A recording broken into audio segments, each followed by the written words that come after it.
Alright, so let's set the stage. Picture this 1770s America. You've got these colonies just buzzing with frustration. Taxation without representation is the rallying cry. King George III, back in Britain, was making decisions, but nobody over here in the colonies had a say in them. And let me tell you, Yuans, that didn't sit well. It's like, imagine your parents setting your curfew, but never asking what time would actually work for you. Oh, totally. That'd drive me up the wall. It's kind of wild, though. These colonists were British citizens, so wouldn't you expect some kind of dialogue, you know? Exactly. But there wasn't one. The colonies felt invisible to the crown. Everything boiled over when taxes, like the Stamp Act and Tea Act, just kept piling on. It wasn't just about the money. It was the principle of it. The colonists are like, hold on a second. Why should we pay taxes if we don't even have a seat at the table? Right. And from what I read, it sparked this collective realization. It wasn't just Massachusetts or Virginia being upset. It was all the colonies starting to understand they were stronger together. That's when they got serious about organizing, right? Yes. Enter the First Continental Congress in 1774. I love this part because it's such a pivotal moment. They met in Philadelphia, delegates from 12 colonies working together for the first time. It's like a team huddle before the big game.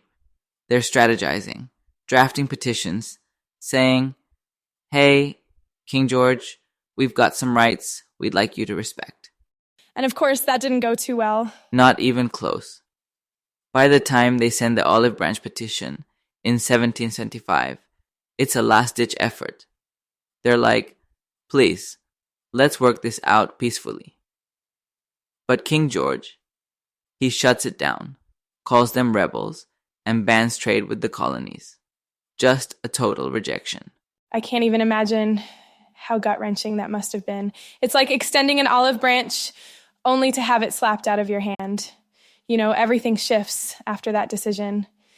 Unity among the colonies gets stronger because they've got no choice now. Exactly. Their bond becomes unbreakable because they're all in the same boat now. Everyone's realizing, okay, reconciliation's not happening. This is the road to independence, whether we're ready or not.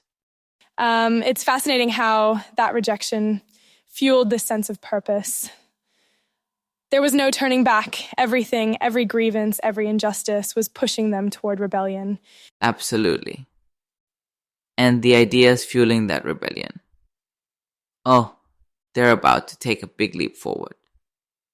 Thomas Paine drops common sense, and suddenly the call for independence becomes this unstoppable wildfire.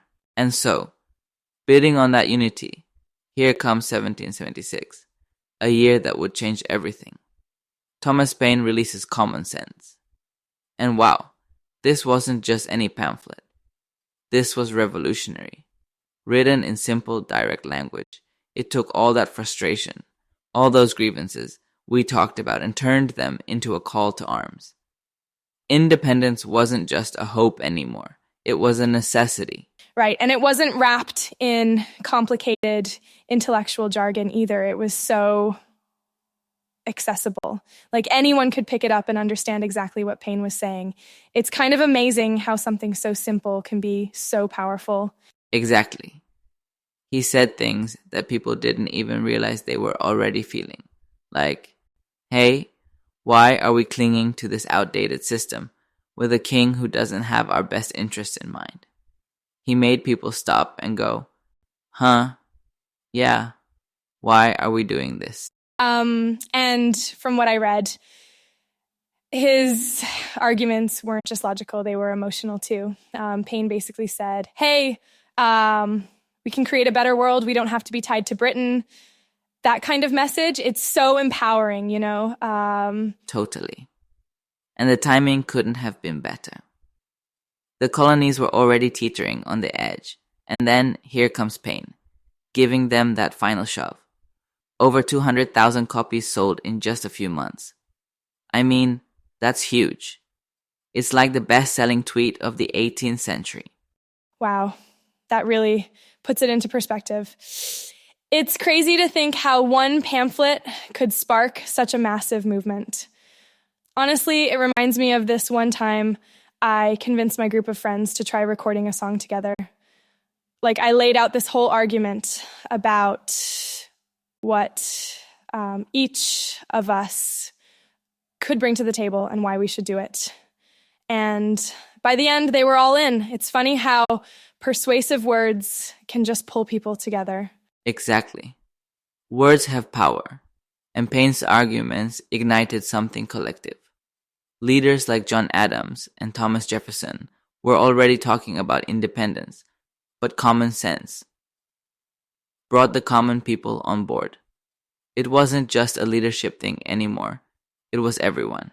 And that's powerful. It's like Paine gave a voice to those who didn't even know they had one. He united them, connected them to this bigger cause. That's real influence. Oh, big time. He even argued for a system of representative government. I mean, how forward-thinking is that? He didn't just say, break free and leave it there. He gave them a vision of what the future could look like. That's leadership. It's inspiring, and honestly, it's one of those moments where you go, wow, this guy with just his words helped push an entire nation toward independence. It's incredible. Absolutely.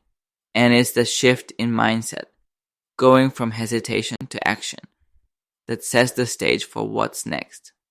Because as powerful as common sense was, everyone knew the colonies needed something bigger to officially declare independence. Right. So, with all that momentum building from common sense, the next big step falls to Thomas Jefferson and the Committee of Five. They're handed this monumental task of turning the colony's push for independence into something official, like no pressure, right? None whatsoever. It's just the fate of an entire nation. No big deal. Exactly.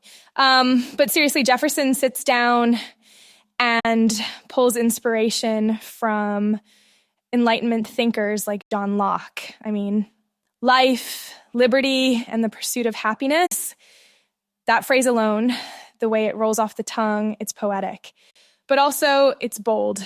It gives voice to this idea that everyone deserves basic rights. Absolutely. And you gotta remember, Locke's original concept was life, liberty, and property. Jefferson swapped out property for the pursuit of happiness, which, honestly, such a mic drop move. Like, he's not just talking about survival. He's talking about something bigger.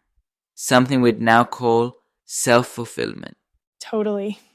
But then there's also Abigail Adams writing to her husband saying, hey, don't forget the ladies. She's calling out the contradictions right there. How can a document that talks about equality ignore so many people? Exactly. And the irony is so thick, right? Like, here we are, declaring that all men are created equal, but we're still excluding women, African Americans, and Native Americans.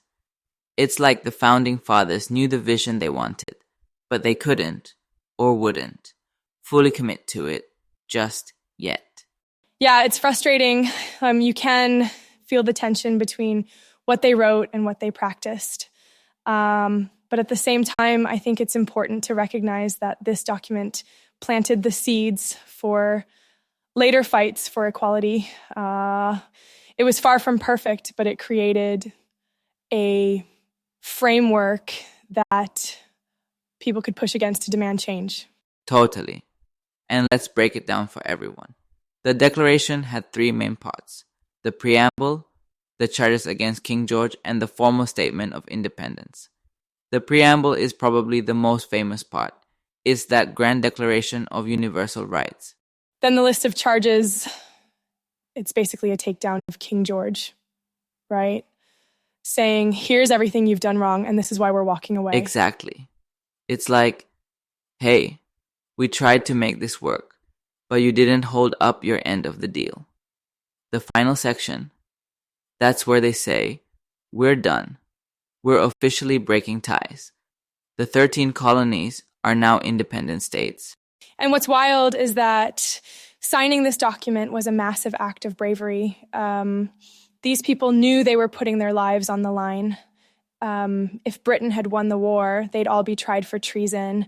Oh, for sure. 56 delegates signed it. I mean, Stephen Hopkins, with trembling hands, famously said, "My hands may tremble, but my heart does not." That's courage right there. It really is, even with all its contradictions. The Declaration of Independence is such a powerful document. It's the start of this imperfect, but ever-evolving journey toward a more inclusive definition of equality. And that's the beauty of it, right? It wasn't the end. It was the beginning. A roadmap for not just what America wanted to be, but what it could strive to become. Exactly. And while the fight for equality continues today, this document gave people something to believe in, a reason to keep pushing forward. On that note, that's all for today. Thanks for diving into history with us. What an incredible journey. Yeah, it was. And remember, the story of independence isn't just in the past. It's something we all build on. We'll see you next time.